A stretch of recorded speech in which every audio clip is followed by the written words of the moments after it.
Ever wonder how to buy and sell expired domain names for a profit? Well, we're talking about it today on The Journey.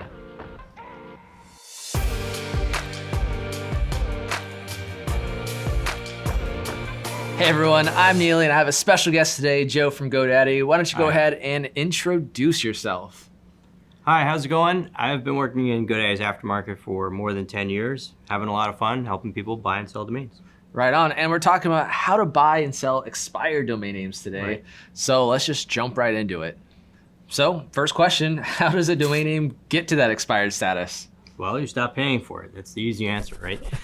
Once you buy a domain name, you're actually just able to get it for a certain number of years. Depends on the name. Most is about 10 years is the most you can do it for. So when that time comes up that you've paid for, at the end of that, you get a chance to renew it. And if you don't renew it, then it's going to expire. Okay, so I can't just buy a domain name indefinitely. I have to essentially keep renewing my lease? Yeah, that's a great example. It is kind of like a lease. You have to keep paying for it. If you don't, then you're going to lose the rights to the name. All right, if I'm watching a domain name I wanted to buy and I see it's about to expire, do I get it right then and there, or what does that process really look like? It depends on what the TLD is. So if it's a COM or if it's a COUK or an EU, it might have different time frames. But by and large, it's about 30 days that you have as a grace period for most domain names when they expire for you to be able to renew it. So you forgot, your credit card expired, whatever the case may be, you still have a grace period. After that grace period is over, then that name's going to be up for grabs for other people to purchase. Got it. So that's good, especially for most of the domain owners, our everyday entrepreneurs. They have their own domain names. If life happens and you forget to renew it, you at least have that grace period. Right. But don't go any further, because after that, then it's open to the public for anyone to buy. Yeah, pretty much. What's going to happen after that grace period is over, in almost all cases, is that name's going to wind up at an auction somewhere, be it at GoDaddy auctions or other third-party companies like NameJet. When those names expire, the registrars will send them to another auction site, and then they're up for grabs for people to buy. Talk us through a little bit about once that domain hits that auction, what the process looks like. Like if I saw a domain name I wanted, how can I go about actually acquiring it? Well, the best thing to do is to get to that auction house. So you can try and find out which name goes to which auction house. The two big ones that you want to look at are GoDaddy auctions and NameJet. Those are pretty much where most of the names are going to wind up. And that's going to give you the first chance in line to get that name. So when a name expires, there's going to be other people that are interested in that name, especially if it has value. So if it has value to you, there's a good chance it has value to somebody else. You want to be first in line. The place to do that is the auction houses. After that, if nobody buys them, then they'll expire back and go to the registry where people can have a chance to get a back order on the name. And that's kind of like in basketball. They throw the ball up in the air and it's a jump ball and people try and grab it. Whoever grabs the name first gets that back order. Okay. It's kind of like Ticketmaster too. If you've ever tried to get tickets for a really popular concert and you're first, you click the button and then it puts you in some random line and then it'll process through. It's the same thing with a back order. There's hundreds of different companies out there that may be trying to grab the name at the same time, and you have one chance or a couple chances depending on where you go to grab that name. That's the backorder process, which comes after the expired name auction. So you want to be in front of that. You want to be at the auctions if you really want the name, so it doesn't wind up there, and you have a much better chance. If you win the auction, you wind up with the name.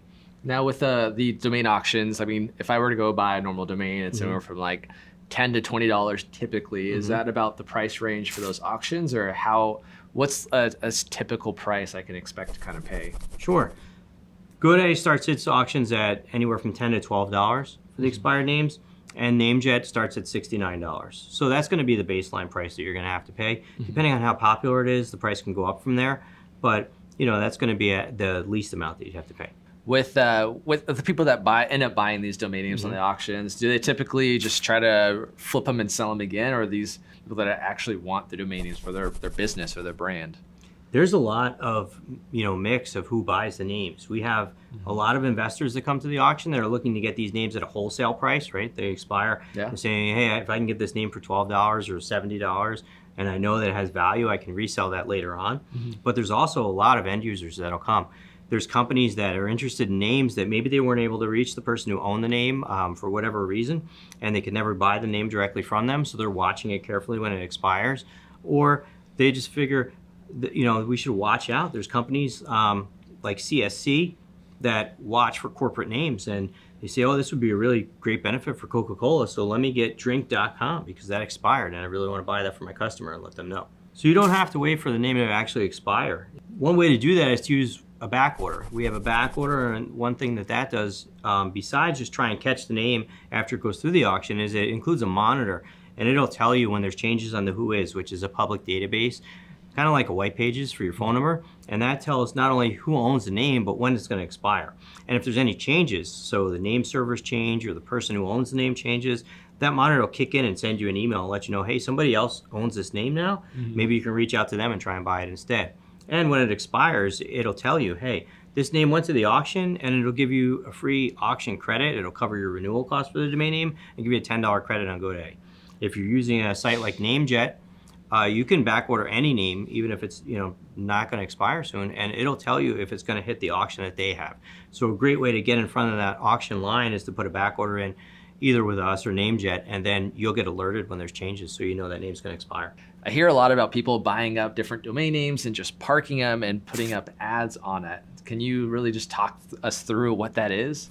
Yeah, that's a great option. If you have a name like videocameras.com, you can use a parking product. We have cash parking. There's a lot of other free ones that are out there. And what it does is it will put ads on the page. So ads are served when people go to videocameras.com. If they click those ads, you get a portion of that money. The thing that's really valuable for me, if I use parking, is to see the amount of traffic that comes to that name. So you can see how many visitors come and how many people click on ads.